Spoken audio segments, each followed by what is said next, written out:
அஸ்ஸலாமு அலைக்கும்.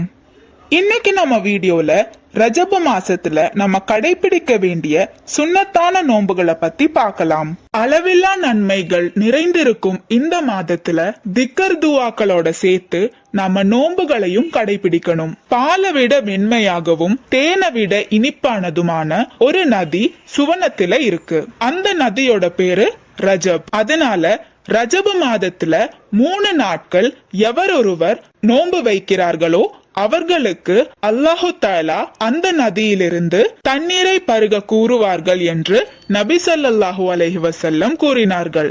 இந்த ஹதீஸோட அடிப்படையில இமாம் ஹாக்கிம் ரலியல்லாஹு அன்ஹு முஸ்தகரக் என்ற புத்தகத்துல நபி ஸல்லல்லாஹு அலைஹி வஸல்லம்க்கு 10 வருஷம் பணிவிடைகள் செஞ்ச அனஸ் ரலியல்லாஹு தஆலா அன்ஹு சொன்னதாகவும் ஒரு ஹதீஸ குறிப்பிடுறாரு.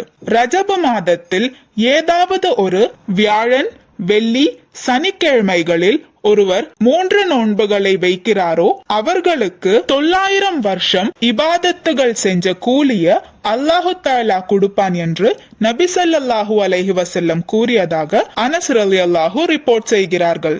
அதேபோல் ரஜபுடைய மாதத்தில் எவரொருவர் முதல் 5 நாட்கள் நோன்பு வைப்பாரோ அல்லாஹ்வின் மீது ஆணையாக அல்லாஹ் அவரை சுவனத்தில் அழைத்து செல்வதற்கு பொறுப்பேற்கிறான் என்று நபி ஸல்லல்லாஹு அலைஹி வஸல்லம் அருளியதாக பரக்கா என்ற புத்தகத்தில் சொல்லப்படுகிறது. அல்லாஹு தஆலா நாம் செய்யும் அனைத்து நல்ல அமல்களையும் ஏற்றுக்கொண்டு நாளை நம்மை சுவனத்தில் வெற்றியாளர்களாக ஆக்குவானாக.